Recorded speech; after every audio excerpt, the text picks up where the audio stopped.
বন্ধুরা, আমাদের অনেকেরই হাঁটুর যন্ত্রণা, কোমর যন্ত্রণা, গোড়ালি যন্ত্রণা শুরু হয় শীত পড়তে না পড়তে। এত পরিমাণে যন্ত্রণা হয়, আমরা সহ্য করতে না পেরে বাজার থেকে ওষুধ কিনে খাই। তবে যন্ত্রণার ওষুধ সবসময় খাওয়া আমাদের শরীরের পক্ষে ঠিক না। আজকে ঘরোয়াভাবে একটি রেমেডি তৈরি করে দেখাবো, যেটা ব্যবহার করলে হাঁটুর যন্ত্রণা, কোমর যন্ত্রণা চিরতরে দূর হবে। আজকের ভিডিও খুব ইউজফুল হতে চলেছে, পুরো ভিডিওটা দেখার অনুরোধ রইল। সবার প্রথমে এখানে নিয়েছি গাঁদা ফুল। এই শীতকালে গাঁদা ফুল প্রচুর পরিমাণে পাওয়া যায়, এমনি সময় সারা বছর মার্কেটে পাওয়া যায়। গাঁদা ফুলটার ভিতরে যে বীজটা থাকে, এই বীজ যত রকমের ব্যথা বেদনা সমস্ত কিছু দূর করতে খুব ভালো সাহায্য করে। তার থেকেও বড় কথা, গাঁদা ফুল অনেক উপকারী। সকালবেলা যদি গাঁদা ফুলের চা করে খাওয়া যায় প্রত্যেক দিন, তাহলে ওজন কম করতে খুব ভালো সাহায্য করে এই গাঁদা ফুলের বীজ। তাই এই গাঁদা ফুলের বীজটা আমাদের ব্যথা বেদনা দূর করতেও খুব ভালো সাহায্য করবে। সমস্ত গাঁদা ফুলটা আমি ছাড়িয়ে নিচ্ছি, আর ভিতরে কিন্তু বীজ আছে। আর গাঁদা ফুলটা একদম কাঁচা হওয়ার কারণে কিন্তু খুব ভালো কাজ দেবে। যত শুকনো হবে তার থেকেও কাঁচা হলে কিন্তু কাজটা খুব ভালো হবে।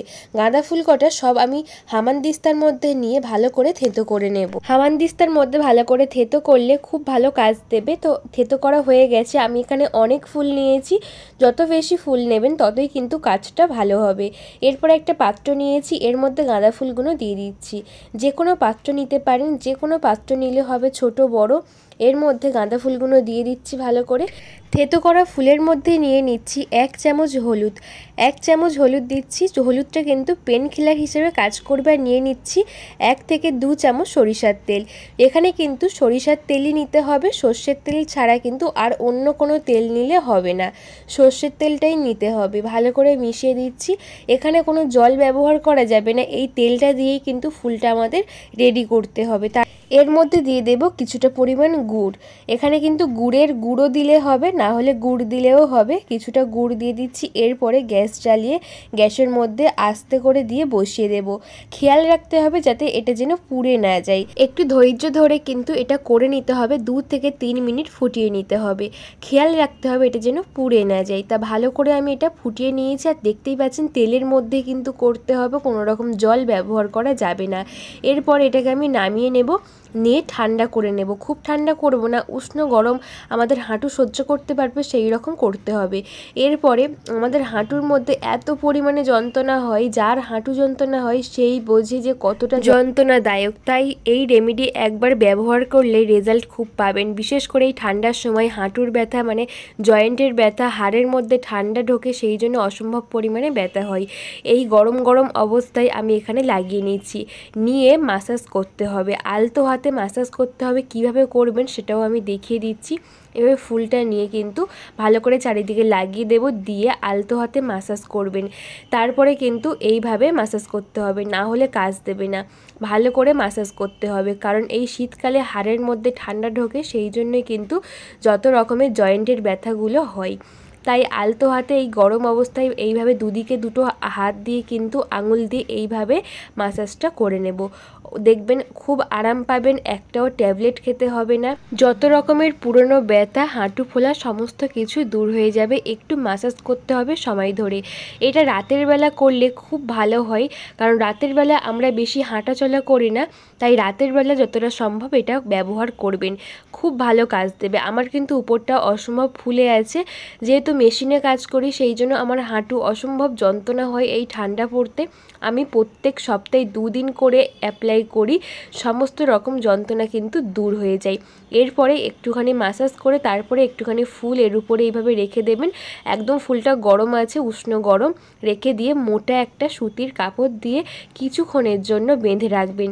তাহলে গরম ভাবটা যখন ভিতরে ঢুকবে, কী যে ভালো লাগবে যে একবার করলেই বুঝতে পারবেন। তো আমি একটা সুতির কাপড় নিয়ে এইভাবে কিন্তু উপর থেকে বেঁধে দিচ্ছি ভালো করে, তাহলে গরম ভাবটা ঢুকলে আরাম হবে। আর যত রকমের হাঁটুর সমস্যা, ব্যথা, ফোলা ভাব চলে যাবে। আমার হাঁটু একটু ফোলা ছিল, তো দেখি এটা খোলার পরে কিন্তু ফোলাটা কমে কি একটু দেখে নেব। তো এইভাবে কিন্তু বেঁধে আমি 10 মিনিট রেখে দেব। 10 মিনিট হয়ে গেছে, এরপরে আমি খুলে নিচ্ছি আলতোভাবে। এটা কিন্তু ধোয়া যাবে না। যদি মনে হয় যে ধুয়ে নেব, একদম ভালো লাগছে না, গা ঘিন ঘিন করছে রাতের বেলা, তাহলে একটা কাজ করবেন, গরম জল করে কাপড়টা ভালো করে ধুয়ে মুছে নেবেন। তো তবে ঠান্ডা জল একদম দেবেন না, এখানে ঠান্ডা জল দেবেন না, গরম জল করবেন, করে কাপড় দিয়ে আলতোভাবে মুছে নেবেন, তারপরে ঘুমিয়ে পড়বেন। সকালে উঠে দেখবেন এই ফোলা ভাব একদম চলে যাবে। দেখুন আমার অনেকটা কমেছে, তো একদম ফোলা ভাব ছিল, অনেকটাই কিন্তু কমে গেছে। এইভাবে একবার করে দেখবেন, অনেক আরাম পাবেন। তো আরও একটা পদ্ধতি আমি শেয়ার করব।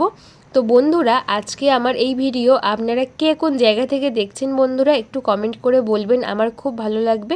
আর আমার চ্যানেলে যদি আপনারা নতুন বন্ধু হয়ে থাকেন তাহলে সাবস্ক্রাইব করে পাশে থাকা বেল আইকনটা প্রেস করে দেবেন, যাতে নতুন নতুন ভিডিও ছাড়লে সমস্ত ভিডিওর নোটিফিকেশন সবার আগে আপনাদের কাছে পৌঁছয়।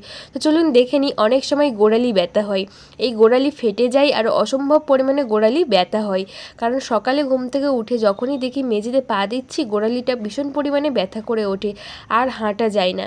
তখন কিন্তু এইভাবে গোড়ালির মধ্যে যদি লাগিয়ে নিই তাহলে কিন্তু গোড়ালি ব্যথার সমস্যাও দূর হবে। অনেকের গোড়ালি ব্যথা হয়, অনেকের হাঁটু ব্যথা হয়, কোমর ব্যথা হয়। এই 3টে সমস্যা থেকে রেহাই পাবেন। গোড়ালি ফাটা হলে ফাটা চলে যাবে, তার সাথে কিন্তু গোড়ালি যদি মনে হয় খুব ব্যথা, মাটিতে পা দিতে পারছি না, এত পরিমাণে যন্ত্রণা হচ্ছে, গোড়ালি ব্যথার সমস্যা থেকেও রেহাই পাবেন।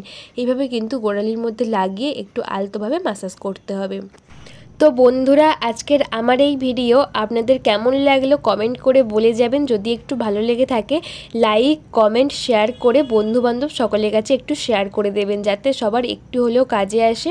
তো সবাই ভালো থাকবেন, খুব তাড়াতাড়ি দেখা হচ্ছে নতুন একটা ভিডিওর সঙ্গে। ততক্ষণে সবাই ভালো থাকবেন, সুস্থ থাকবেন আর সবাইকে ভালো রাখবেন।